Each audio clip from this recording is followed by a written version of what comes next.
tablespoons in the freezer. Yep. Yep. And then you got when you want to make something, it's like, well, how many tablespoons do I need? You defrost that many, and then you cook. But if you have the tube, you just leave the tube in the fridge, Yep. It doesn't last as long squeeze once out you the open exact it, but it amount. lasts a while. Yeah, it lasts a long ass time Yeah. in the fridge, right? Also, And it's good then for making chili, so it's kind of a good segue. I think, I guess, yeah. But Yeah. All right. Anyway, I'll start the show.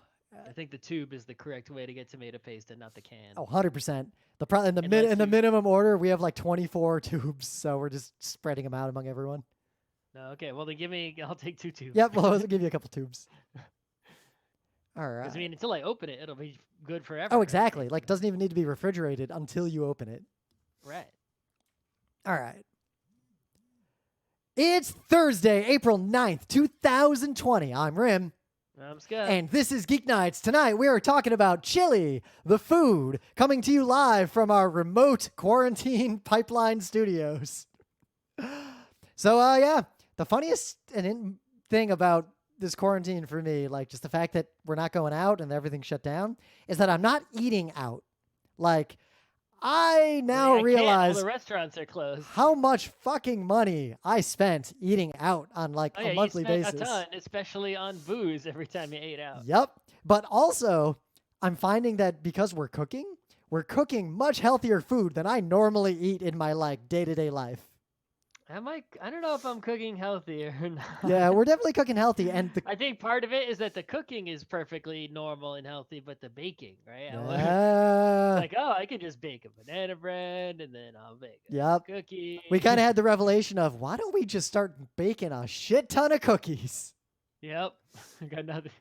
We even got a bunch of That's the problem. craisins left over that we can use to make like craisin shortbread cookies and everything. That. So, Sure. but because I'm not eating like snacks and garbage when I'm out and we're not eating out all the time and I'm still like exercising like normal, I've lost 3 pounds since this started.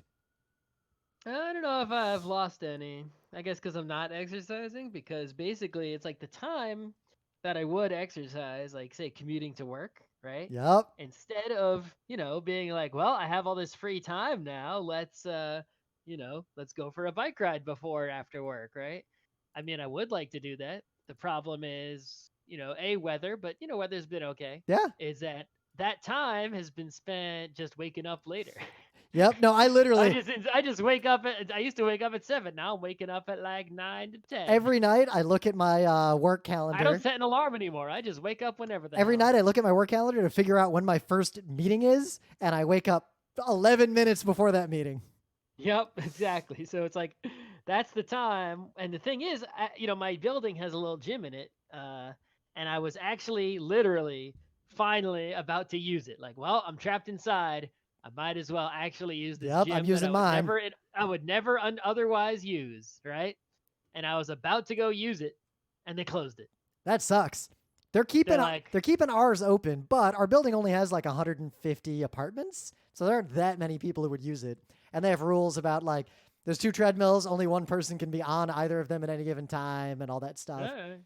I'm just saying, just as I was like, all right, I find that I'll use this damn Yep. gym, you guy, because I'm trapped inside. I would never otherwise use a gym if it wasn't such an extraordinary circumstance. Yep. Okay, we'll close that gym right before you use it. And it's like, fuck. I mean, look, I'm a crazy runner. Like I exercise. There's a sauna in there. I could be in that sauna like Right? as soon as that work is over. I like crazy run, but I hate running on treadmills. I hate it to a degree that is palpable. But what else am I going to do in the winter? Like it's either that or nothing.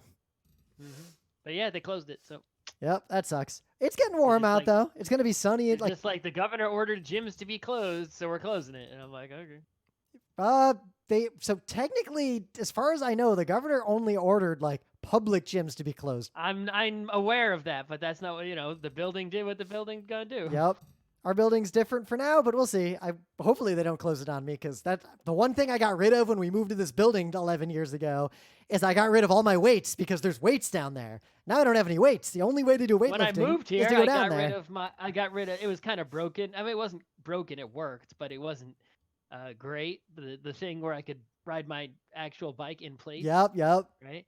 And yeah, good luck buying one of those Oh now. God, right? I thought about buying new free weights just like during this crisis. Yeah, they are gone everywhere. Those are impossible to get. I should just try to buy something heavy, like 2 buckets, and just start using that. Right. Even if I were to buy one of the fancy ones that goes with my bike computer, right? Like it's like, okay, are these in stock anywhere? Yep. They're $1,000 anyway, right? It's like, Yeah, I you found know, the crazy expensive versions of a lot of these things are still in stock, but even now, I don't oh, the really. certified reconditioned ones, Ooh. but they're still a fortune. Yeah, that's the problem. Even outside of a crisis, things like that are a fortune. There's a lot of things I thought, oh, maybe now's the time to buy, but then I look at the price and I'm like, you know what? Even I think I can still wait. I can still hold out. Yeah, $1,200. It's like, yeah, I could just buy another bicycle. So what do you got news wise on So this this is sort lounge of episode of Geek Nights? sure. It's sort of thing of the day adjacent, but it's also news adjacent, right? The date on this is what, April 8th. Yeah, this is from yesterday. Oh yeah. So sometime on Wednesday, which I guess today's Thursday. So Wednesday for restaurants. Oh, okay, never mind. It was sometime yesterday. Uh there will appear there's some space action going on, right? Oh no, the launch is Thursday at 1:05 local time. Oh, did the launch happen already? Anyway, Russians launching a rocket to send some Americans and 2 Russians into space, right? Like you do. So they were in quarantine, which you do when you're an astronaut anyway. Right? Yeah. It's not an unusual circumstance. Yep. I'm sure they did not bring coronavirus into space. Yep. That's part Um, of what being an astronaut or a cosmonaut is. yeah, I'm sure they didn't do that. But there's a story here about apparently when you go to space in Russia at Baikonur, I never knew how to pronounce that name of that place Don't my even whole life. Cyrillic. I can't read at But all. it's the place of it's basically the Cape Canaveral of Russia. Yeah. If you never heard of it before, that's like their place, right, where they launch all their Yeah, rockets in from. Kazakhstan. Yeah, whenever you launch from there, apparently it's mandatory that the day before launch, when you're in the cosmonaut quarantine hotel, you must watch this movie. Like they make you watch it. That's kind of amazing. Right? It's mandatory. It's always the same movie. It's an old Soviet film from the 70s called White Son of the Desert. Oh, I want to see this now. Is this Well, like the it's on Soviet? YouTube with subtitles. This is my news. Yeah. It's on YouTube with subtitles. Is this like the So Soviet Lawrence of Arabia? it looks like I thought that the movie was Lawrence of Arabia, but apparently it's not. It's White Son of the Desert. Wow. It's but yeah, I am freaking watching this movie as soon as I get the chance. It's on YouTube for free with subtitles. Hey, there's That's our the next real Thursday news. show. Next Thursday, we're going to review this movie. White Son of the Desert. Yes. 2 weeks from now, everybody. Geek Nights Movie Club. Let's go. I don't think it's actually going to be that good. Yeah, but looking at these stills, it looks like the kind of movie that I will enjoy. Oh yeah, but I like a really long, extremely dated drama piece. Anyway, here's a movie for you. Oh, it's got some Western And then action. after The guy, you finish the, watching it, you'll be cleared to go on the the Soyuz. guy with the bolt action rifle firing from under his horse. Yeah. I love that shit. I've been off and on a Western kick over the last few years, but I've kind of run out of Westerns to watch. So I got to dig deeper into older, weirder stuff. Mm-hmm. So my news, if you don't know, FARC is a website, FARK.com, but the best way to describe FARC is it is Internet 2.0 before Internet 2.0 was really a thing. Yeah, and it hasn't changed. So it's like going into the past of the internet, but there's still people there. That thing, and the reason I'm bringing this up, the reason I think this is newsworthy is not I like FARC, but it's not just because I like FARC. And I think FARC is actually moderately important, but I think it's important in a lot of the same ways that Something Awful was important, or even 4chan in the early days was important, that it was kind of foundational to how the internet culture formed. Important being separate from good or bad. Exactly. There are a lot of important things that are not good and a lot of good things that are not important. That is a lesson you need to learn in life. Significant. But FARC, for a lot of reasons, was and is to a degree still important. But the deal with FARC is that there was nothing like it. And when it came out, it was sort of like a revolutionary idea of how to do a community online centered around news and current events. And somehow, while Reddit and 4chan and Something Awful and YouTube and all these other places descended into... Slashdot was very Fark-esque. Oh yeah, Slashdot was I'm pretty too. sure Slashdot was older. But Slashdot is also in the There were category. many sites that tried to do the same thing, like Dig and whatnot. Fark is older than Dig, obviously. Yep. Remember Meme Pool? Right, exactly. Well, Meme Pool was a little slower, and I think it was one person. Yeah, Meme Pool was a blast from the past. Right. That was a product of its era. But it basically is, these sites that would be aggregators of news that were manual aggregation to a large extent, but not editorial. Yep. And also somewhat crowdsourced the aggregation, but not to the extent where you say Reddit does. Exactly. And they develop distinct and, in many cases, overlapping communities. But like, just to look at Slashdot versus Fark as an example, Slashdot, as the decades went on, has become increasingly old, embittered MRA, like white, shitty, Nazi shitbags. Like, the people who use Slashdot are awful people today. Right. Well, it's the worst old white guys in tech culture. Right. Yep. And then everyone else in the tech scene who was checking Slashdot, because that was the tech news site of the day, yep, has left, and those are the only people who are still there are the ones who are old bad white guys. Yep. Right? But Fark is unique in that never happened to Fark. Fark has younger people and older people using it. Like, in terms of online communities that are centered on broad topics and just topical news. Like, look at any generic Reddit and it's a goddamn shit show. The only good Reddits are the hyper-specific ones, or the ones that have very, like, communities around a particular thing. But Fark is one of the broader, large internet communities, and it's kind of amazing how much of a, like, local culture it has in an era when there really aren't that many websites anymore. Well, I think it's simultaneously broad, but also not. Yeah, it's like a niche take on people who are interested in policy and like pay attention to weird news. Right. Fark is about the news, which is huge. Like, any news goes. Yeah. But the kind of news that Fark actually cares about is weird is shit. A specific subset of news. It just looks broad because that slices across the whole watermelon. Like, you think Florida Man. Florida Man, like, that meme partly came directly from Fark, but Fark is where you see the Florida Man of the entire earth. Right. So, for example, right, on Fark, that Fark will very, very much enjoys a news about injustice, right? But you'll see news about injustice from every country, every place, every kind of injustice. Yep. Right? It enjoys wacky news. Yep. Right? But something that's, it also man eaten by, tiger bites a dude's foot off inside in a submarine or something crazy, right? Yep. And it's like, but it'll do crazy things from everywhere. So it's really, Fark likes a few specific things. It also just posts the biggest news story of the day. But that's another thing, is it's like this community, and it's just like all fun and games, and it hasn't descended into Nazi hellhole like a lot of other communities have, due to a really robust system of moderation that I'm really kind of amazed at how relatively civil the conversations are in Fark to this day compared to almost any other broad community on the internet. Well, I think that's because, Fark is sort of like, all the other ones have a greater idea of like openness, whereas Fark is more along the lines of a Craigslist, right? It's owned by one guy. He just gets to say, he can just be like, no Nazis. It's owned by Craig. Fark is owned by this Drew guy. Yep, Drew Curtis. Right? It's just owned by a guy.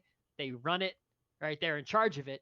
You can comment there. You can post content there, but it's run by the guy. There isn't this expectation of, culturally and in the community wise, there isn't this feeling of, I have rights to post here. Yep. Right. You can't. They will ban people if they need to be banned. And the other thing is, Fark was actually really ahead of most of the rest of the internet in terms of community safety tools like blocking and shadow banning and automated moderation. Like, Fark really pushed the envelope on a lot of this stuff. And because unlike the other places, say like Reddit, right?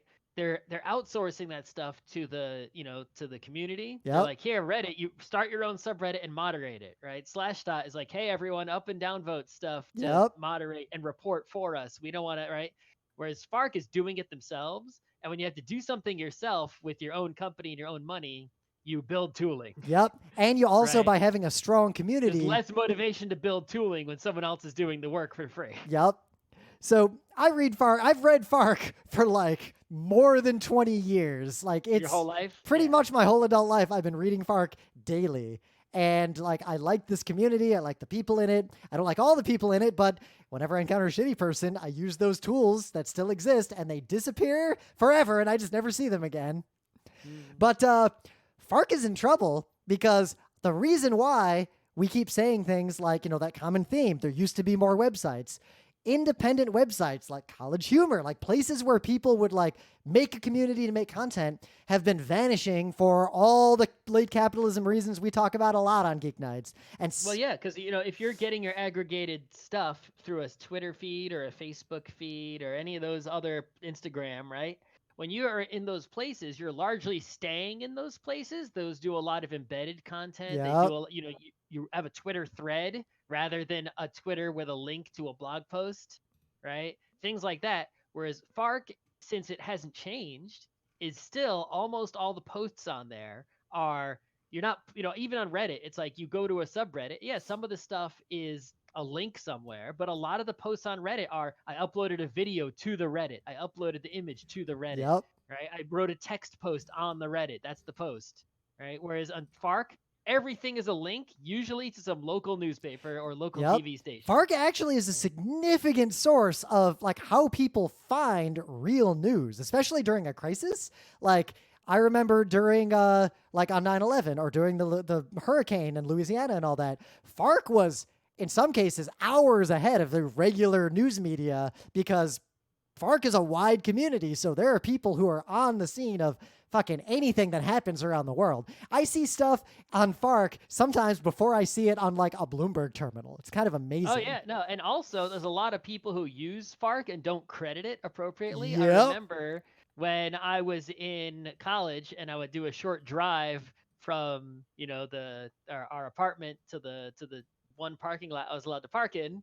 I would sometimes, in those days we didn't have podcasts, so I would still have to listen to local radio guy, and I could tell 100% guaranteed, no question. There was no doubt in my mind. Local radio guy, literally, he might not have even known that he was doing this because his writer or his producer was doing it. But basically, getting stories from FARC, probably printing them out and handing them to him, and then that's what they would discuss on the show. Is they would go through the wacky stories on FARC, like, "Hey, did you hear a Florida man did this? Hey, right?" And I was like, "Those are all the FARC headlines on FARC right now. Open up FARC. He's literally going down." Top to bottom. Right? There are still lots of people out there producing other content in that exact same way. There are definitely still local radio zoo shows that are just going down FARC. So why am I talking about FARC so much? Because their listeners don't know FARC. Because I'm old, and the FARC demographic is definitely a little older. Like when it comes to politics, people seem to know more in there than the general population. Even if FARC is not doing great at getting new people because it's such an old thing. But it's not like it's advertising. Yeah, but it does still grow. Like there are people younger than me there, like more of them than you would expect. The reason I'm talking about FARC is that somehow FARC has survived so long and they're on the verge of failing now between the virus and ad revenue dropping and subscriber numbers dropping for a lot of reasons. FARC is actually running out of money and might have to shut down by the end of the year. I don't understand why, it's so, you could just cut back. It's so cheap to run. I think they are, like, there's a bunch of plans. Like, it's, this is kind of new news. Like, I don't see why you'd ever have to shut it down. Well, right? It uses a terrifying amount of bandwidth, for one. And there are support staff that have to keep it all running. It also has developers because it's a little janky and needs people to continuously update and fix things that are broken with it. It's so old and it's been developed for so long, wouldn't it be just fine and be It's got some issues. There's more. You can read some of the details that I don't want to take the whole show and make it the FARC show, but basically, Geek Nights has the newsletter. That's just whenever Scott feels like it, he writes a newsletter. Drew Curtis has been doing that in FARC like for a long time. Like I just get this email from Drew Curtis every now and then that just talks about like, hey, here's the deal with FARC, or here's what I'm thinking today, or whatever. And he's explaining that like here's all the reasons why we're in trouble. A website like this is very hard to continue to run in the modern world. Part of the reason, like one of the dangers is litigation risk. Sites like that get sued all the time. So does he have insurance of some kind? Oh yeah, but we just talked about that on GeekNights. Basically, if you are someone who has never used FARC before, I recommend just going and poking at it. It might not be for you. I'm not saying you should use FARC, but just go look at it, because if nothing else, you're probably benefiting from FARC indirectly without knowing it. But it's also it's a time capsule into a different kind of internet. It is a lot like what the internet was like in the early to mid 2000s. I think you'll be surprised if you do go to FARC that you'll go there, read it, and like an hour or two later, you'll see a lot of the things that were on there appearing on your Twitter feed. Yep. Like, oh, what? I already read this somewhere. Where did I see this? But there's basically the thing that I just want to point out. If you read FARC and like FARC, what I would recommend, much like with important news sites, they have a subscription service that does give you a bunch of stuff. And I thought they had two. They really they have one that removes ads, but they have ad blockers work. Like they've never stopped ad blockers from working because they're not evil. They know. But two, you can pay for total FARC. It's not that expensive. You don't want to do that. I'm paying for it now, but I mean, you might want to. You could pay for it because. But you don't want use to it. Pay If for you FARC. use it, it's like serotonin straight into. You see every the thing submission. That they give you that you're paying for is not a thing you want. It's a thing that you want if you work in a job where there is no actual work and you're literally just sitting at a desk reading FARC all day. That is the kind of person who pays for total FARC and uses it. But if you use FARC at all, that is a way to give them money. And if they get enough subscribers, they can probably continue to run for a long time to come without getting bought out, shutting down, or having to make the kinds of compromises that sites like Slashdot have made that have turned them into hellholes. So I care a lot about FARC, so I'm just putting this out there. Yeah, RIM is basically FARC the person. If you read a lot of FARC, you'll turn into a RIM. Yep. FARC, Poop Report. Not that I've read Poop Report in a decade, but... But anyway... Things of the day. So check this out. There's a video in this tweet. It's from South Korea. I haven't like researched this or looked into the deal with it yet, but it's a highway. And in the middle of the highway, I've seen this. It's real. There's a median. And in the US, when there's a median and a highway, it's just grass usually. But this highway in the middle is a really good, really wide bike lane. But that's not notable because like Australia has stuff like that. You can just ride. But the ones we saw in person in Australia were on the side of the highway. Yeah, they weren't. There are in the middle in some cases. I've driven a lot more in Australia than you because I've been there. You saw middle ones? Yeah, I saw middle ones too. I've been to Australia a lot of times now that I'm thinking back. But anyway, so here's one in South Korea. But the cool part about this is that the bike lane is in the middle. It's aimed at commuters and long-distance cyclists. The entire thing is covered, protecting you from the rain and the wind, and you're completely isolated from traffic because the roof is just miles and miles and miles and miles of solar panels. Holy shit, is this awesome. This is what the United States needs. I'm so sick of this fucking country. That's my thing of the day. No, other countries do smart basic ideas, and the U.S. doesn't do anything. We're no longer a country that does the best stuff. We haven't been for quite a while, and people are just seeing it more and more every day. They're like, the United States is not great at stuff because you kept electing people who don't spend money to make nice things. And now, over the last 3 months, we've moved from being just kind of a shitty falling behind country to actively harming the rest of the world. Yeah, I mean, we more so than like when we overthrew peaceful socialist governments to replace them with dictators in the 70s, but I digress. I mean, it's like, we had stuff, right? We didn't pay to take care of the stuff, so we had a real fragile thing. And now here, a pandemic came along and broke it. So now it's like before, it's like we had stuff that was just fragile and shitty. Now our stuff's broken. Well, like what made America so powerful? Much of the rest of the industrialized world got bombed that one time when we didn't get bombed and we were just there ready to profit from it. Like that's the main reason the U.S. was so prosperous for so long. Pretty much, yeah. So what do you got? What do I have? So hot. So hot. So I posted this in our forum, which you should join. But since there's a coronavirus going on in South Korea, which Rim just mentioned is all smart at least smarter than other places with regards to that. They were shutting things down. Like the K-pop scene was shutting down way before it was anything was going on in the U.S. Like several weeks before we did anything. Like I was at PAX East, and there were K-pop groups like performing their songs to empty rooms because they were like, nope, no more crowds, GG, Yep. that's it. So, if you don't know, K-pop people, one of their things that they do really well is they post lots and lots of video content constantly to keep their fans well fed and, give them all kinds of things constantly, right? Where, as opposed to say J-pop, where they'll give you, if you're not in Japan, you're getting something never and you have to pay for it, right? So they're running out of stuff to post, obviously. Because everyone's locked in somewhere, right? Usually not with video equipment or video editors. So here on the JYP channel, they reposted an old video that I'd seen before, but the one that I saw before was not as complete and was not as, a good quality as this, right? So what this is, the video of the person, the JYP, who's an interesting person if you look him up. But he's written many, hit songs over the years. And one of the hit songs he wrote, one of the biggest hits, was So Hot for the Wonder Girls, right? The song he wrote. And in this video, he shows you exactly how he made that song. It's only like 2 to 4 measures of the song, right? Like the main part of the song, he shows you exactly how he made it piece by piece, instrument by instrument. And it's only a small part of the song, but basically that's the song. It's like the song is that over and over with a little bit of this. You know what it's like? It's like, what's a 2-mix song? There's a da da da da da da da da da da. Then just repeat that forever. Right, but it's fascinating, I think, to someone who is, if you're not a songwriter, right? You're thinking like, okay, I understand conceptually how you write the song, but really, how do you write a song? Like how, right?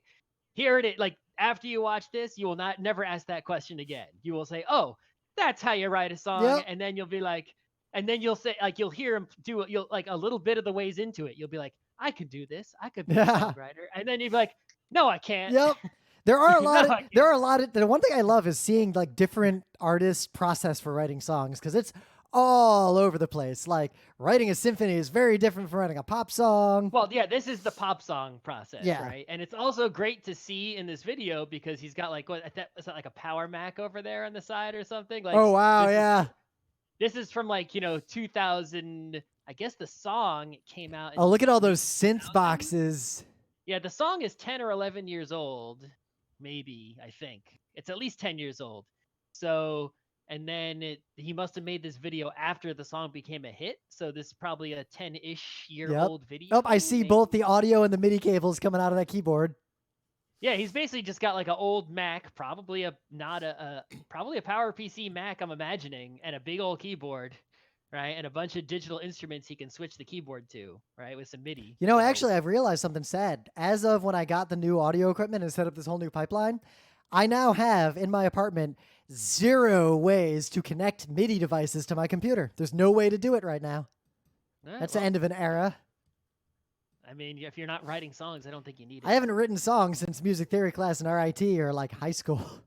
Yeah. Well, and the songs I wrote sucked.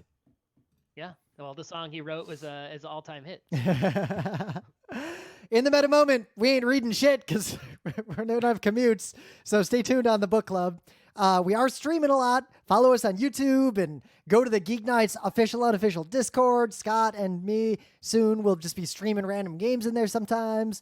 We're hanging out online doing as much as we can. The aforementioned GeekNights forum. Actually, there was a problem with the forum. It wasn't sending emails. I fixed that. Yep. Which means some of you may have gotten a flood of emails that were in the backlog. I'm sorry. Yep. You might have noticed we're seeking comments. We are writing a new clarified code of conduct for the GeekNights community as a whole. Oh, yeah. We didn't actually we did publicly announce that. Yeah. But I just want to remind you all, like, you can contribute to this. It's just in GitHub. I would love to hear your feedback because we're two, like, middle-aged white guys. We need a lot of help to write a good code of conduct because we definitely have blind spots. Right, and I don't just want to steal someone else's. I want it to be one that's appropriate for our community and our beliefs, even though I have stolen from many masters from other communities. Yep. Right, I went around and read a whole bunch of them to take what they were doing that was good and put it into ours. But we need feedback. And part So of it if is you we go don't. to the forum, there should be a sticky post about the beta, draft of the code of conduct, and you can go to the GitHub and you can communicate with us however you're most comfortable with. You can email us, you can post in the forum, you could make an issue on GitHub, you can make a pull request on Yep. GitHub, Try to you can find do me on whatever. Discord and send me a message, like whatever. Yeah, you can DM me on Twitter. You can do whatever you want to comment about this code of conduct because it's not in state yet. Yep. But when it is, it will apply to not just our forum, even though that's primarily what it's for. It's also for literally every single Geek Nights community thing. If Including we the have a live stream on YouTube, which we are streaming right now. We are streaming shows again. So if you stop paying attention to the YouTube channel, pay attention again because there's 14 people watching this right now. People are starting to come back. Right, but if you were to say, if we were to have a gaming meetup in the city or something, the Yep. code of conduct would be applying to that event as well, right? So if you're listening to Geek Nights, if you ever want to participate in our community in any way, this is relevant to you and your interests, and we want to make sure that it is not something that is uh onerous and ruining your fun if you're a good person. Yep. But if you're a bad person, we If you're a bad 100% person, want it to ruin we your want fun. to make sure you have a bad time because of this code of conduct. Yeah. But also, we want to make sure that literally anybody on Earth who is a good person, right, will see this code of conduct and they will feel safe enough to join and not be afraid to come to Geek Nights community events. Yep. Right? We want you to feel welcome and safe at any Geek Nights thing. No matter what your situation is, if you're a good person Yep. and not a bad person. So, speaking of good and bad people, let's talk about chili. I can't believe we haven't done a show on this. Well, so the thing with chili, the food, right, is that I think because of the culture of the chili cook-off, right? Yeah, which I'm a big fan of. Right? There's this sort of, unlike other foods, right? Chili has competition sort of built into it, whereas I guess barbecue does a little bit, but it's really chili is like the forefront of food that's competing. Well, right? competing, not like there's there. Also pie contests. You know what I'd say? There's contests for all these things, but chili has a lot more like people will just kind of do a chili cook-off on their own and sort of self-organize. Like my work had a chili cook-off recently, just randomly. Like all the engineering teams were like, let's make a chili cook-off. Fuck it, let's go. Right, the county fair will have contests for, pies and things like that, but the chili cook-off is really the preeminent American, food competition. Yep. Right? Also, chili is one of my favorite foods. Right, and that culture of competition around chili, I think, results in this particular food being giving people very strong opinions about the right way, the wrong way, the better way, the worst way, what makes it good, what makes it bad, like how to score a chili, right, on a right. I'm unwilling to talk about the true origins of chili. I don't care about the debate of whether or not beans are I'm pretty traditional. Sure the internet just says it came from like, working class, Latinx people in Texas or something, right? I mean, Wikipedia, in Spanish, the word chili from the Nahuatl chili refers to a chili pepper. Mm-hmm. Yep. There's the cowboy stuff. Beans are not beans, but whatever. Really, what we're talking about are braised dishes that involve some combination of chili powders and then beyond this could be an or list, obviously. Beans, braised meats, other like onions, celeries, tofus, but usually it's like a chili con carne with braised meat, tomato, and onions and stuff. Yeah, I mean, usually, but yeah, it's a stew, right? And the stew is usually red and spicy and has a bunch of stuff in it. And it's such a wide variety of different things meeting like this minimal, like common factor that they all qualify as chili, right? It's like you can get a turkey chili with bean. You can get a vegetable chili. You can get a chili that doesn't even have tomato going on. Yep. You can get a chili with just like basically that's ground up. That's basically just you're scooping ground up bits of meat that have been spiced and sauced lightly, right, or heavily. Right? There are people who are already taking issue in the streaming chat with our inclusion of beans.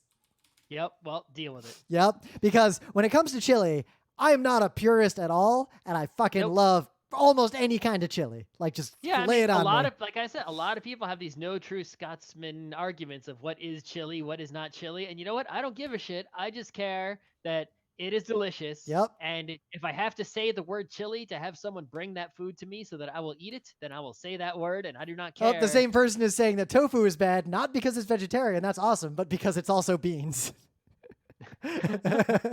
Tofu is beans, that Yep. is correct, but it is also delicious, and I would welcome a tofu chili that is tasty. But I think the main reason I like chili, my feelings on chili are primarily that the power of chili is that it's real hard to fuck up. Even if you suck, you will make an edible, satisfying chili. Like you have to really, really fuck up to make a chili that I wouldn't eat. But Yeah, I mean, if you're it's good like at you it, just get chili mix at the grocery store, get the cheapest one, yep, buy a meat and follow the instructions, and like get a can of sauce, and yep. you'll have a chili that is food. And even if you mess it up, if you just let it sit long enough simmering, it'll eventually taste good. Yeah. But at the same time, if you understand the fundamentals of cooking braised dishes, then you don't need a recipe. Like you can just make any kind of chili and it'll always be good. Not edible, but like good. Because there's not that much to it. I have there's a chili recipe I've used for most of my life that basically is just how to make the three like stages of preparing a chili, and I know what kinds of ingredients to put in at what part of the chili cooking process, and by following that rubric, I can make chili out of fucking anything. Well, I think that's also right. That wide girth. Yep. No, birth as Birth. in BER. We ain't talking about right? Gandalf. Yeah. The wide That berth is an of inside joke from a long time ago. the wide berth of things that could count as chili is also what leads towards, back into that, competitive Yep. scene, right? Because it's like if chili was one specific, like if you have a cheesecake competition, it's like you can't have that much variety where things are still cheesecake. It's like different toppings, Yep. different flavors, how smooth is it, right? It's wide, but it's like it's not chili wide, right? You could have chili with different meats, different sauce, different Yep. spice, hotter, less hot, bean, no bean, throw some vegetable in there. Yep. Don't put some vegetable I like to use in a there. primarily celery base. A looser chili, a thicker chili. Yep. Right? It's very stew adjacent too, but I think the distinction is all chilies are stews, but not all stews are chilies. Sure. I feel like the line there is just stew is put a bunch of shit in a pot. Chili is put a bunch of shit in a pot, braise parts of it, and use at least some amount of chili peppers. All right, so some of my favorite chilies. Stu Leonard's chili. Stu Leonard's chili. So if you don't know, this is a grocery store. We may have mentioned it on Geek Nights before. It is, I guess, Ripley's, believe it or not, says it's the world's largest dairy store. It was owned by a guy, Stu Leonard, who got in trouble for tax evasion. And his son took over, who got in trouble for something else. And I think his son is out of jail now. I don't know who's running the store now. When I met you, you would not shut up about this fucking Stu Leonard's, and I'd never heard of it. But then I went to one. You're not from Michigan, you wouldn't hear of it. But then I went to it, and I understood from that point on why you talked about it so much. Yeah, it's like, the way people talk about Trader Joe or Whole Foods, that's because they haven't been to Stu Leonard. Yep. Well, like maybe with roller coasters, the way people talk about Six Flags or Disney World, that's because they ain't been to Cedar Point. But anyway, Stu Leonard, among the other things it has, which are off topic now, is that they make a lot of their own foods, right? So one of the foods you can buy there is their award-winning chicken chili with beans. It comes in, a plastic takeaway container. It's like a quart or whatever. It's so good. It's so good. Every time. There's a video on YouTube that shows you how to make it. Every time. But I don't think you would make it as good as it is when you buy it at the store. It's just refrigerated there in a plastic container. You take it home, you pour it out on top of something, some rice, maybe just a bowl of it, not on top of anything. Right? For years, anytime Scott and I drove within like 10 or 15 miles of a Stu Leonard's, we would always deviate and go get some of this. Yep. Why wouldn't you? And it's just like a solid chicken chili. Chili is really underrated chili. It's harder to make well because you can kind of burn the chicken if you braise it the wrong way, and it'll be kind of tough. Well, I think one thing I've learned cooking chicken lately is I've pretty much, it's like I already like dark meat better than white meat. Yep. That's not new, right? But basically now I'm like, I've realized I've sort of taken that thing I already knew, which is dark meat is better, and just been like, wait a minute, I know dark meat is better. I've known that for a super long time. Why don't I go all in on that? So whenever I make chicken, almost any chicken thing I make, I'm making boneless, skinless thighs. Yep. Or getting boneless thighs and removing the bone, right? And just, so if I was going to make a chili, I would just go all thighs. Yep. Right. Because you can make a chili with just like ground like white chicken, but you gotta braise. You gotta be careful with the braising. Like you gotta use more oil. You've gotta like really. You have to spice that chicken. You have to basically really season that chicken and keep it juicy. And you really gotta deglaze. Like deglazing is important for like a beef chili, but with a chicken chili, if you don't deglaze, you're like all the flavor is just gonna be stuck to your pan. Yep. But that's the key to making a good chili for me is the process of like the first thing you have to put into that bowl is you braise whatever meat you're going to use. If you're using tofu or something like that isn't like a primary meat, you don't put that in right away. You put that in way later. Mm-hmm. You braise the meat. And also, if you have something like a tofu, right? If it's not a meat that's going to give off a lot of delicious fat when you braise it, gotta put that oil in there. You gotta add some oil. Right, so if you get a tofu, you gotta go with sesame oil, maybe. Yep. Go for Asian style chili with the tofu. I don't know. Ooh, I've never used sesame oil before. Yeah, why not? You can make a Asian style Asian fusion chili. What I tend to do is I'll braise either cube chunks of beef or ground beef, and then I'll set it aside. And without cleaning out the pot, I'll put in a bunch of oil. And usually, as much as I like to make the traditional like just a pile of onions for the base, I actually tend to use primarily celery, like 1 onion and 2 hunks of celery, like big hunks. And then I just braise that down until it's like unrecognizable mush and the whole pot is covered in fond. Yeah, it's a lot like making curry, right? It's like I make curry from scratch. And I think, all the really difference with the curry is that curry, it's like, okay, I take some onions, right? Disintegrate them down into nothing. Yep. Right? Get your braised, boneless, skinless thighs in there. Yep. Right? Whatever. And the thing with the curry is that you go with water and then you put in, your what's the word for it? The butter flour. Oh, yeah, I know what you're talking about. Yeah, you take butter and flour and you cook them together and you make whatever it is. Those are words. A roux. Yeah, the roux, right? And then you add the butter flour and then your spice, whatever your curry spices are, in with the butter flour. But what roux. Scott just said, that's mistake number 1. When you make a bad chili, a lot of times it's because you put the garlic or the spices in way too early when you're still cooking the base stuff, and you burn and fuck up the spices and the garlic. But I'm saying that's the difference between curry and chili, right? So curry is like, you got your water, right? And then you roux it up. With chili, it's like, you're not really putting too much water going on there. You're definitely not making a roux with butter. No. No. Right? You're going with something tomato-based, maybe. Yep. Or, some kind of, maybe like some kind of stock or something. So I learned something recently that's made my chili way better. Like recently, like in the past 5 or 6 years, that when I was younger, I didn't understand. It's made my chili so much better. I realized you don't add the tomato until way late in the process. Oh, yeah. The acid in the tomato kind of fucks it up and makes it harder to like make the meats. Like it causes all these chemistry problems in the chili. The other thing I learned to do better was instead of cooking the garlic, because I like to put a ton of garlic in, instead of cooking it separately, what I do is after I've made the fond and I've got all the vegetables, I make a little hole in the middle of the fond and I put some oil in the middle of that hole and I put all the garlic there and cook it by itself in the middle of the hole for like 2 minutes. Then I mix it all together and then I deglaze. Oh, you could do that. It really depends on if you're looking to keep the garlic in there. So like you're maybe getting little niblets of garlic. Or do you want it to be a paste that just causes garlic flavor? You could do that too. Or you could just take a whole head of garlic, right? Chop it in half down the middle. Toss it in, skins and all, right? And then you just got to get it out. Yep. Before you serve it. And that'll really... Use it like you use a bay leaf.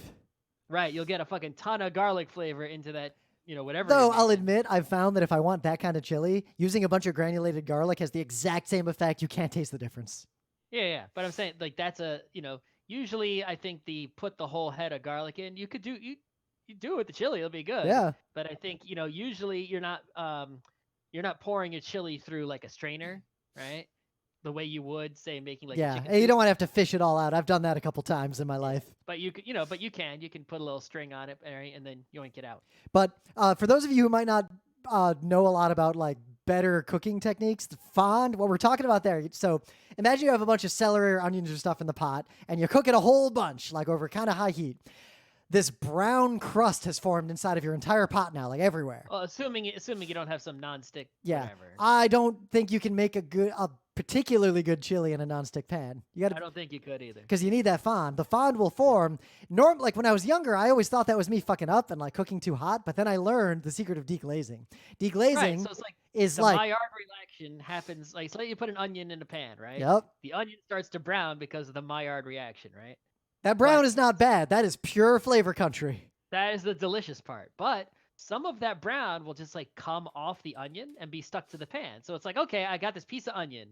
It's grilled and heated nicely, so it's got, browning and it tastes great. But some of the browning fell off. It's on the bottom of my pan. Yep. You got to scrape that shit up And and scraping get it off the is bottom of the real pan. hard. That's why you deglaze. Use something like alcohol and you put a little bit of it in, and it'll basically just melt all the fond into your food. Right. So, for example, and this isn't just chili, a lot of food cooking this happens Yep. in, right? So a Deglazing, lot like of look times, that up, and there's whole sets of instructions and right, so a techniques. lot of times, like I'll like take some chicken, bone the skinless thighs in a pan, right, with some olive oil, right?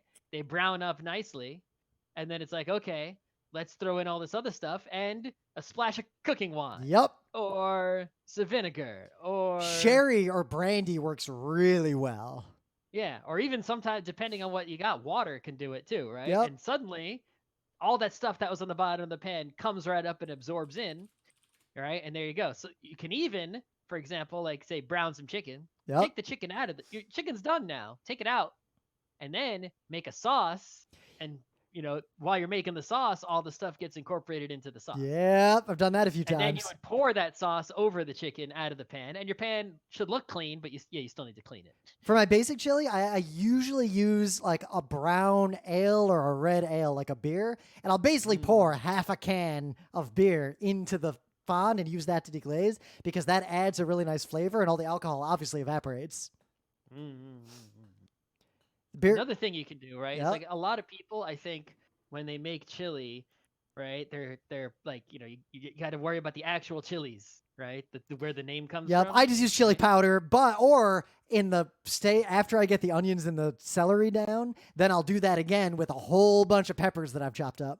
Right, but I think the real pro technique is to get dried chilies, right? Because in dry chilies, yeah. if you're not growing your own, if you're looking at dry chilies, there are so many more available varieties. Yep. Especially if you live in like a city, right? Like I could go to the Mexican grocery and get a shit ton of different chilies, all crazy kinds, but they're all dried. Yep. Right. So you can rehydrate them, which is totally easy to do, right?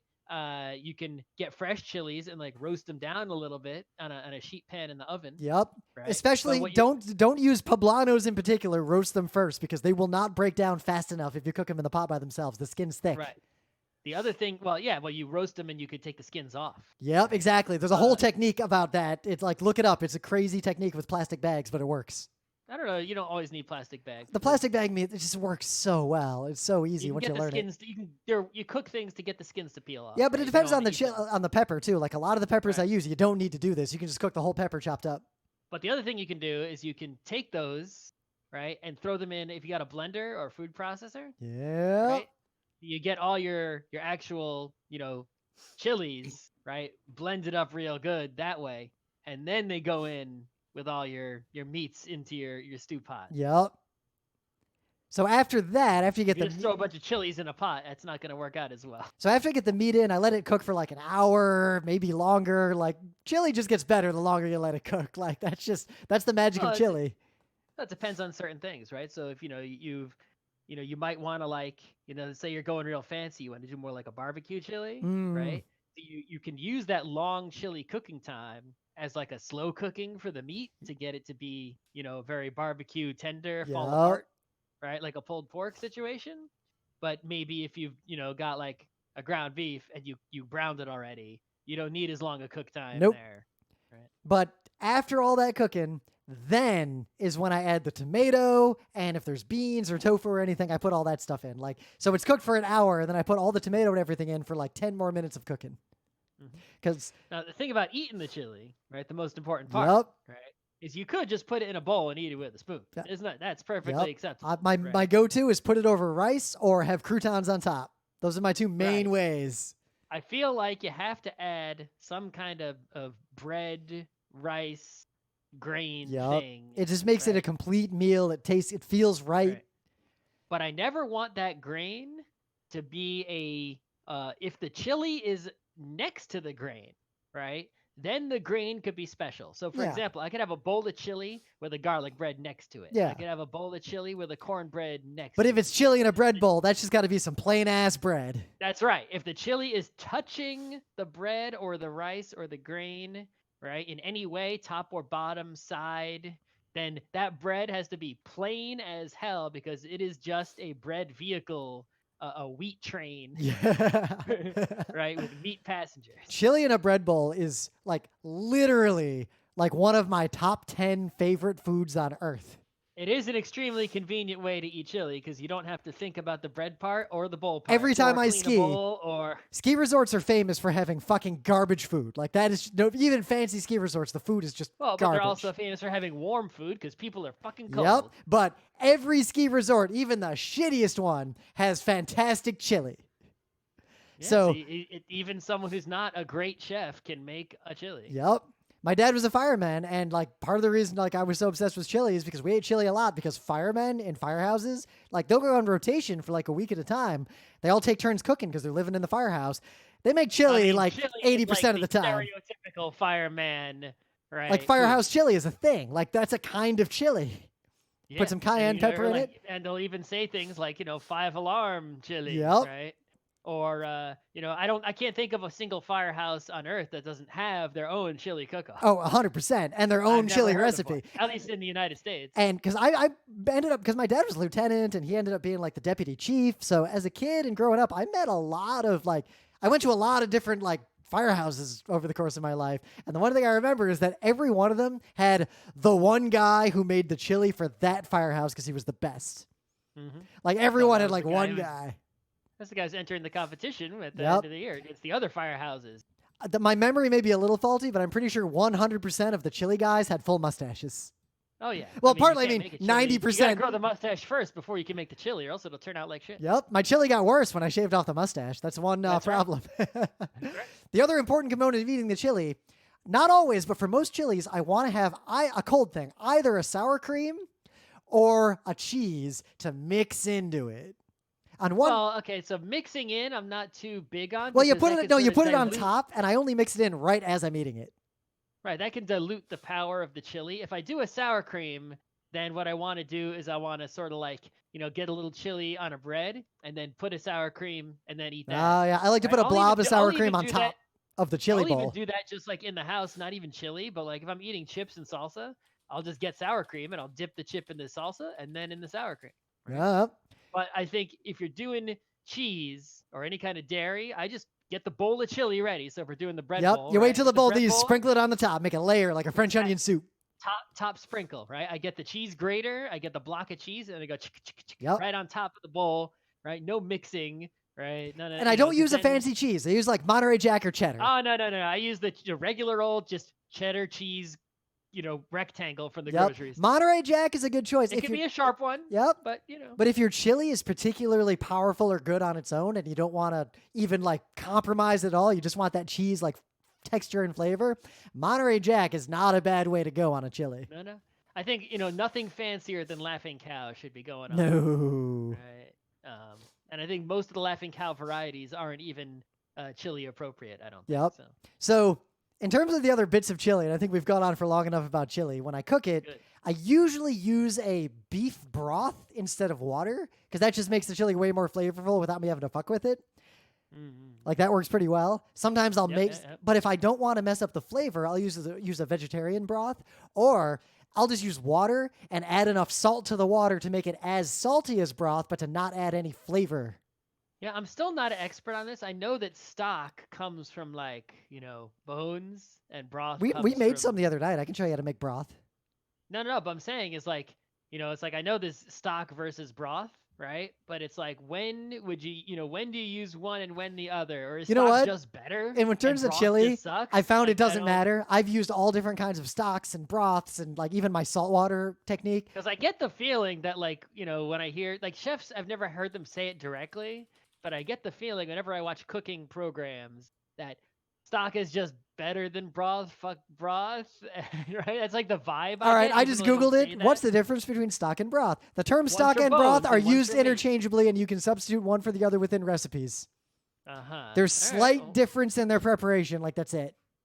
All right. Well, anyway, if you go to the grocery store, you'll definitely see the same brand selling in a carton, right? Stock and broth of the same animal, and they're two different products. Yep. So, But seriously, like you can get away with just water and salt if you put enough good ingredients in yes. there. And in terms of Sure. tomato, I either use fresh crushed tomatoes, like from a not fresh, but like from a can, but like crushed or diced, or honestly, tomato. If you got tomato, can is the way to go, unless it's that one moment of the year where tomato is in season. Yep. Tomato paste, however, you can't tell the difference. Tomato paste, like if you're chili, like Tomato paste is from a can. yeah, It's delicious. but tomato paste is fine compared to like a big thing of diced tomatoes and way easier to work with, and you can store it longer. And tomato paste is just like magic. If a chili doesn't feel quite right, or you kind of messed up the flavor profile, more tomato will just make it taste more like generic chili and save you. Tomato paste is like tomato concentrate. Yeah, I mean, tomato paste is literally tomato concentrate. If you need Yep. tomato sauce, just take tomato paste and water, and look, you got tomato sauce. Yep. That's how it works. Yep. That's the point. In terms of the spices, the one thing I really don't deviate from is I tend to mostly just use chili powder, a shit ton of cumin. I love cumin. Oh yeah, Amanda was making a chili today, and she's like, "I bought this giant cumin, but look, it's running out. I make so much chili." It's like we never buy big things because there's not a lot of people, and we don't eat that much food in New York. You don't have a lot of storage space. We don't like to buy big. We like to buy small amounts. Only now am I buying big things. Right. But she's like, I bought this big cumin, and it's like I never want to buy a big thing. Cumin's so good. Like however much cumin you think you should use in a chili, just use 3 times as much. It'll be fine.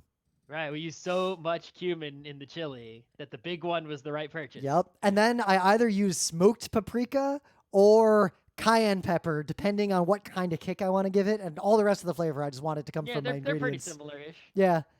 Mostly depends if I want it smokier versus like spicier.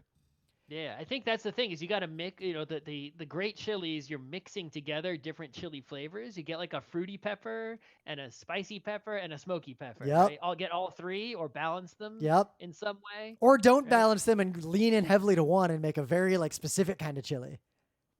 Habaneros are real good for flavor, but do not try to make a chili with just habaneros. You'll be in for a bad time. Whichever one of the peppers you lean into, the rest of the chili has to sort of contrast. True. Right? So if you got, say, if you go in like the extra like on fire spice, like a real tangy kind of spice. Don't also go heavy on chipotle in that.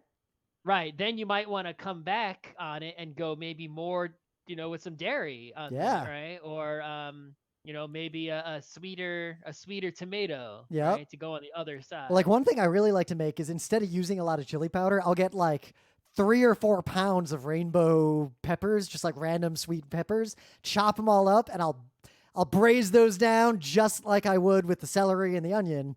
And then for a kick, I just add a bunch of cayenne pepper. That works real well.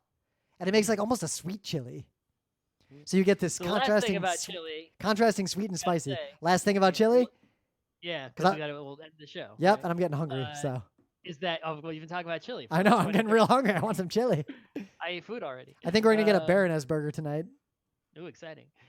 Is that unlike a lot of other foods, chili is good all times. Oh, yeah, right? Breakfast chili, Bob, chili omelet. Chili, right, right, breakfast chili, lunch chili, dinner chili, all appropriate. Late night snack chili, you'll get heartburn, but fuck it. Right. And then not only that, but all seasons. Summer chili, winter chili, right? I'm cold. I want to eat warm chili. It's summer. Let's go outside and have a chili cook-up. And also, have chili at the barbecue. Made too much? Chili dog. I'll dip my hot dogs in the chili in the summer. But in the middle of winter, cooking some chili. All right, now there's a bunch of humidity in the apartment. Everything smells good. I've been running the stove because the heat's on. Yep. But it'll make humidity. Right. There's never a time where it's not chili season because everything you're using in the chili is meat, which it doesn't have a season, right? And canned vegetables and dried peppers and all these, beans from a can, right? All the ingredients going in the chili. So almost none of them are fresh and seasonal. Well, like onions, they're all dried, preserved meats. Like onions and celery in particular, it does not have to be good onions or good celery. Like usually when I use celery, it's because we have too much celery. You can always get a good onion anytime if you live in a place that has food. Yep. Right. So that's one of the greatest things about chili, that even other better, not to say chili is the greatest food on earth, it's a great food for sure, Yep. It's not my but number like one. It's just in my top no, 10. but it's like other greater foods are often seasonal in some way or time based, right? I wouldn't eat the delicious steak dinner for breakfast, Yep. right? Those You could steak have a and chicken, eggs, but you could have a country what, fried steak for breakfast. yeah, but if you make steak and eggs, you're not making a filet mignon steak and eggs. Exactly. But chili is appropriate for every meal, in every season, in every time, in every place. The other main property of chili, the last one that's real important that you didn't touch The on. real last one. I already did the last There one, is a but now last one. you're coming with a last square It's puff of chili. impossible to make too much because you can just freeze it and thaw it. Like Mm. frozen chili recooked just tastes better. Yeah, I mean, it's made of preserved stuff. Just preserve it again. And as long as you're careful with the temperatures and like if you freeze chili that you made, thaw it and cook a bunch of it, don't finish it, you can just refreeze that shit and it's good again. Yeah, no, it's not. What's wrong with it? Yeah, the only problem you can have is if you don't do right food safety and let it sit out too long because you'll slowly increase the bacterial load. If you leave it in the fridge too long or you let it sit out too long, it's okay until you see something growing on it. Yep. So here's the secret. If you make a lot of chili and you want to freeze it or get it into your fridge, don't just put it in the freezer. It'll actually mess up the rest of your freezer or fridge because it's so hot. And if you let it get cool to room temperature naturally, that usually works, but it's not super safe unless you're... And it'll be sitting in the danger zone for a long time. Yeah, way too long, temperature-wise. Meaning if you freeze it once that way, do not do that again. But... Right, but usually just separate it into individual serving containers and freeze those. Well, separate it in individual serving containers, but then what I do is I seal those containers and I put them in a cold water bath to bring their temperature down rapidly before I put them in the fridge and then the freezer. Just that really minimizes the time it's in the danger zone.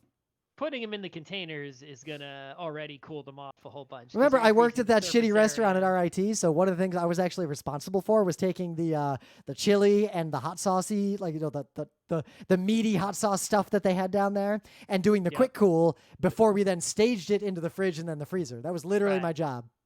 Yeah, but I think that the individual containers is key because if you have like a giant bucket of chili in the fridge or the freezer... What, are you going to get a chisel out and split that up? That's not going to fly. Right, you got to heat that whole thing up when you want chili again. If you got individual containers, you could just pop one out and chili anytime. Yeah.